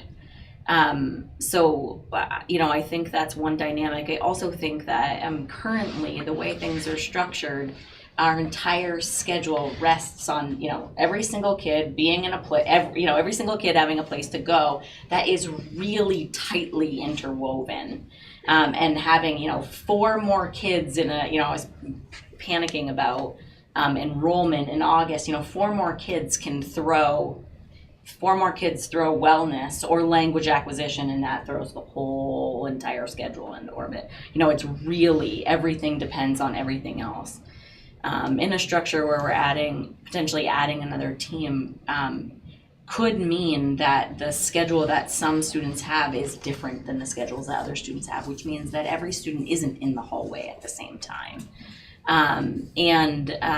It's an easier way to know kids' patterns when they're in the hallway and sort of connect with them in a way that doesn't feel like you're bumping into somebody else while you're talking to another kid. So I think there's a lot of elements of that. I also think that the pass system at MUMS is really, really tight right now and really has to be, and that has alleviated some significant challenges that you're describing with respect to hallway wandering, which is something we're always thinking about, and sometimes have been more challenging than others. Yeah, I think bathroom space is also a thing in proximity to teams that is the case for some currently, and not. You can see a kid leave your classroom and use the bathrooms on team 1 and part of team 2, but you can't on team 3. So that's just another dynamic that it's just a middle school dynamic everywhere. So Rand, but does the bathroom situation stay the same in all 3 of these plans? And now that you're saying that, when we talked with David, we talked about single stall bathrooms and communal sinks, like a lot of schools have transitioned to. I was just talking to my son about transitions to middle school versus transitions to high school. And one of the things that made transition to high school much better was there were more bathrooms. And it was a lot easier to use them than the middle school. Yeah. And even, I think even we added passing time this year to the schedule. We had too much, little. I hope the 4 minutes is just right, but we'll see. When the hallways are full, the hallways are full. So when you're trying to move to go to the bathroom between a class, even with best laid plans, it doesn't always work out that way. So there are a lot of scenarios where kids are going to class and then getting a pass. So, which is not a big deal. It's not the end of the world unless you have a lot of anxiety about getting to class on time, or you're worried about something that's happening in class, or you really have to go to the bathroom, or whatever it is. There's things that feel like, there's a natural solution to that. That middle schoolers really have to think about how they, plan through it. And the school's full. It really is. It's good. It's great energy. But it's a lot of kids. So based on something we just learned today, you could put a bathroom in each classroom. Students need a field trip for them. Oh, they would love that. I was just thinking, all day long. Save money in the field trip budget. It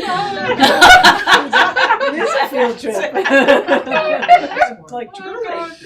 In a golf cart. Bruce and I just took a squint at the current drawing of the bathrooms, and I think with some of the storage closet areas, which generally have plumbing in them for a mop sink, it's pretty likely that you could do a swap in the Team 2-5 wing to bring classrooms closer to the cluster. And I think the next iteration, we could ask for that level of detail. Better access the bathrooms. Yeah, it is a thing. Aside from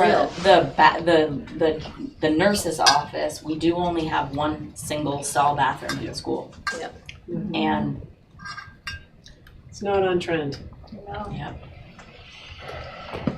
Well, drum roll. Yeah. As fun as the design part is, the less fun part. Now to wake you up. No. Okay. Survey says. So, this is our biggest current state concept design because of the amount of square footage that would be required to be added to realize that programmatic vision. And at our prevailing rate of $960 a square foot, those new additions are the better part of $25 million. Spaces in the building that are existing square footage that would need to be significantly modified and renovated in order to allow the additions to happen give us another 15,000 square feet. And then the updates and repairs subtract those renovated square feet from the plan and ask the question, what else would need to get done if all of that new construction and renovation happened? And that's where Bruce will tell us about what's in that $5.1 million. Yes, so that list includes things, such as things we left on the list were actually some paving, sidewalks, so that's the site work allowances in there. We've got a lot of doors that the hardware is failing. The windows need to be replaced. Casework is in poor condition.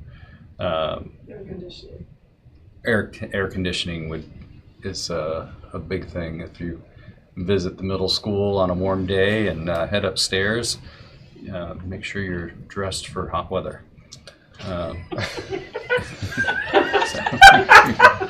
Bruce, what's a soft cost? A soft cost is the architectural fee or the fee you pay to the state for your construction permit. Those types of things are soft costs. Any design, engineering are considered soft costs. Bruce, if you reach back into your memory, and maybe this predates you, but I seem to remember hearing stories that there was an additional space originally designed for moms when it was built to host 7th and 8th graders. And I remember this from Chip. And do you remember? And then that was dialed back. Yep. Through the process of passing the bond. Do you remember approximately how many square feet that was? I showed up the year after it was built, or the year after they moved in, I should say.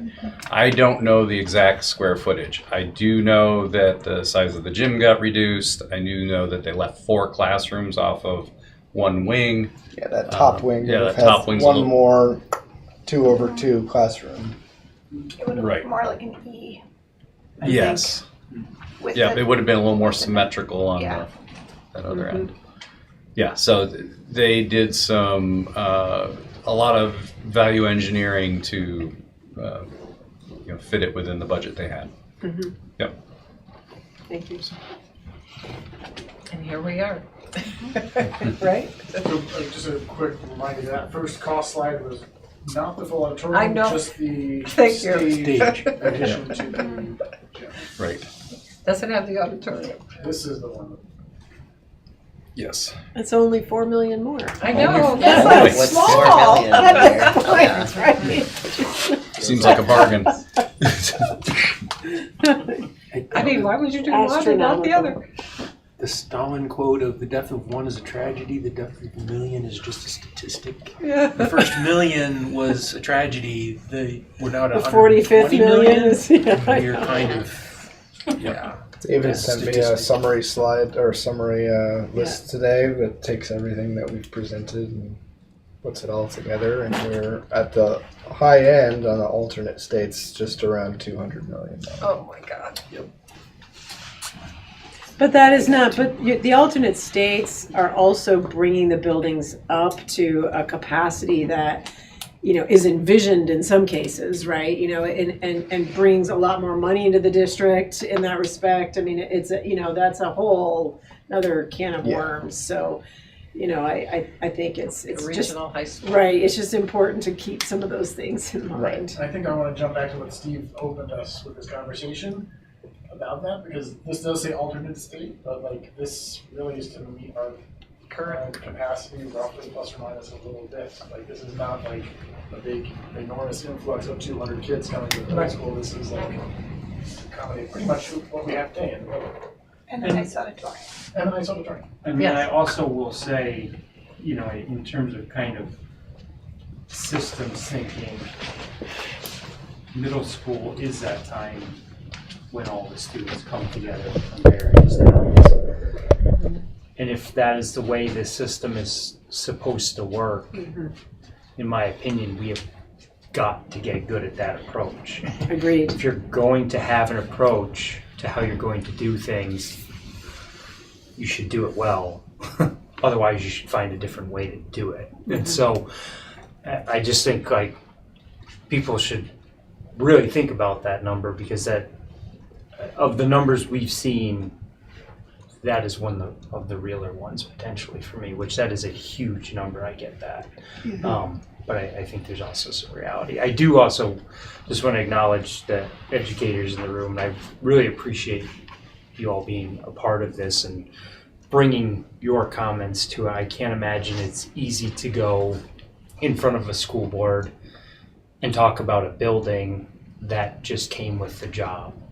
And how that feels, and to acknowledge honestly and frankly some of the challenges that you don't have control over boilers, you don't control how the wind blows, you don't control the amount of students that are in a space. You take a job and you show up, and I just really appreciate that honesty, because it brings so much to this process. I'm guessing that a lot of people around this table could agree, so thank you for that. And I know there's others who aren't here tonight. So.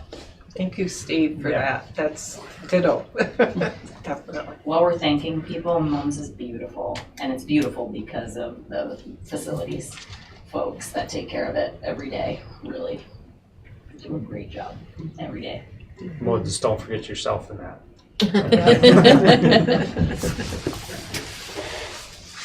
Okay. So that is the last slide, correct? That's a wrap. Yep. That's a wrap. Okay, so next is our second public comment period, and still no public in the room. Is there any public online? I can't see that far away. Yeah. If there's anyone that's online that would like to make a public comment, please raise your hand.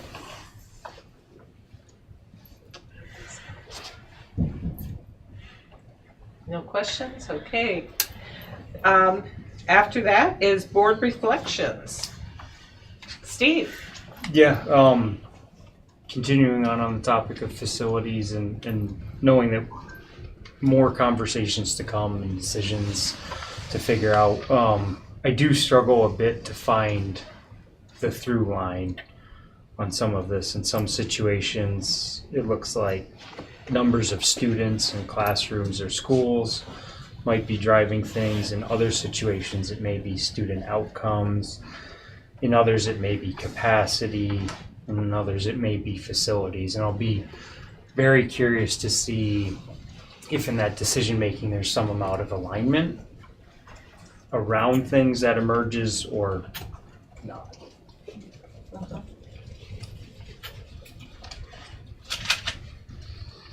Anyone else? Jason. I will just say that we have 2 more schools to review as part of the process, Cornwall and Salisbury, that we'll see on December 8th. So at that point, we'll have this full picture, well, we'll have seen all of the schools, and then the facilities committee will endeavor to synthesize all of it and put it into a, Nice present with a bow on top. I'm not gonna go that far, but I'll say like a concise plan that, prioritizes things, and it will be a starting point for the full board to have a discussion and deliberate. Well, I'd like to thank the facilities committee. There's a lot of work that has gone into this, and the administrative team as well. It's definitely a heavy lift here to bring all this data together, and I really appreciate that work that has been done.